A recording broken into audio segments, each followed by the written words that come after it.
objet, non masculin, chose solide, ayant unité et indépendance et répondant à une certaine destination.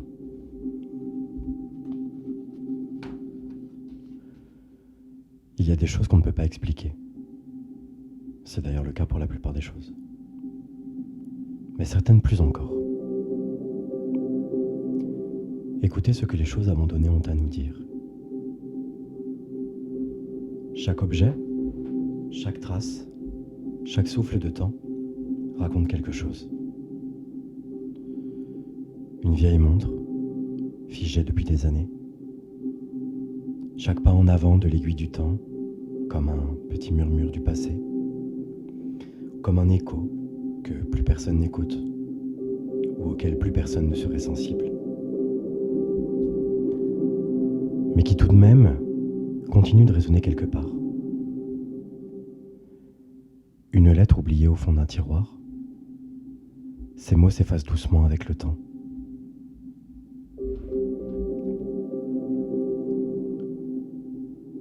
Comme si le papier voulait lui aussi oublier. Et pourtant, leur parfum reste comme une promesse qui serait restée suspendue dans l'air.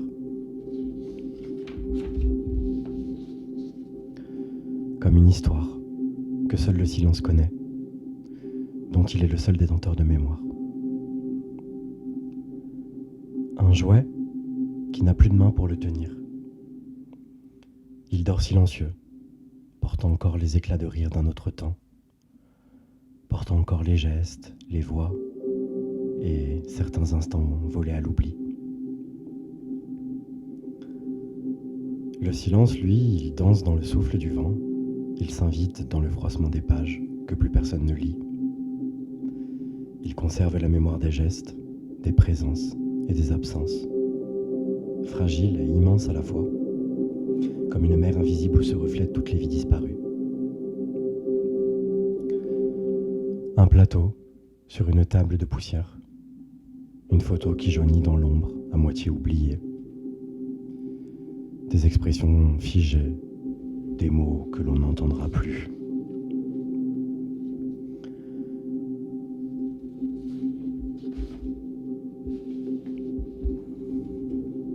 Une clé, laissée là où plus personne ne la cherchera jamais. Personne d'ailleurs ne se soucie de ce qu'elle ouvre ou de ce qu'elle a enfermé en dernier. Chaque fragment, chaque objet, chaque détail est comme une voix que l'on n'entendra plus, mais qui continuera tout de même de parler à celles et ceux qui sont encore capables d'écouter. Une porte entr'ouverte, une invitation, le fracas du vent qui s'imprime sur un rideau terne, la cadence maintenant si lointaine d'une horloge arrêtée, le bruit d'un bibelot traîné sur le sol. Tous ces sons composent une symphonie invisible, un chant du temps que l'on peut toucher seulement lorsqu'on écoute réellement. Des cahiers, abandonnés sous un banc près de l'école. Une écharpe oubliée sur une chaise, la protégeant du vent, la protégeant du temps. Et c'est chaque objet qui raconte une histoire, une vie qui a traversé ce monde et qui a laissé une trace. Cette trace silencieuse, elle parle plus fort que n'importe quel mot si l'on prend le temps de l'écouter. Et le vent, toujours lui, qui tape une fenêtre, une feuille qui tombe sur le sol, qui roule, qui s'immobilise. Une goutte d'eau qui glisse sur une fenêtre embuée. Le silence écoute, il observe et il se souvient de tout. Et ces objets, combien de fois ont-ils été achetés, jetés, remplacés? Combien de traces invisibles laissent-ils derrière eux, dans les tiroirs, dans les décharges, dans les rues du passé? Le silence nous rappelle que chaque chose a un poids et que notre monde accumule plus qu'il ne garde, plus qu'il ne chérit. Et écouter les fragments du silence, c'est aussi sentir la valeur du temps, la fragilité de certains gestes, la beauté de ce que l'on garde près de soi avec soin, mais également la responsabilité de ce que l'on jette.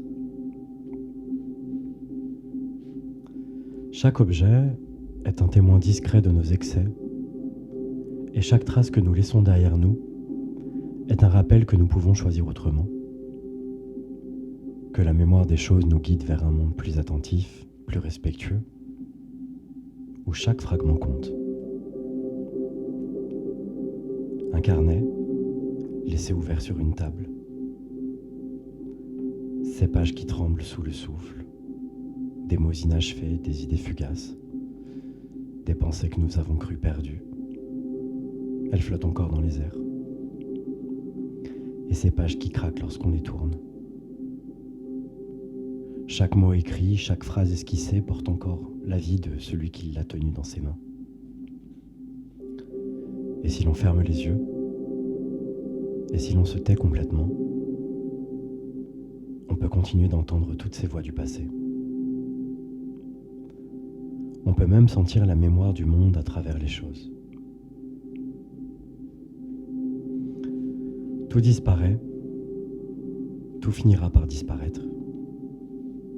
Et pourtant, rien n'est jamais vraiment perdu, semble-t-il. Et nous aussi nous finirons par devenir fragments. Nous resterons éphémères et silencieux, et porteurs d'histoires, que le monde aura pour oublier. Mais pour le temps d'un instant, nous pouvons toujours écouter. Écouter le chuchotement maniéré des objets. Écouter le souffle important du passé. Écouter le silence supérieur qui garde les secrets du temps. Et tout ça, dans le murmure des fragments du silence.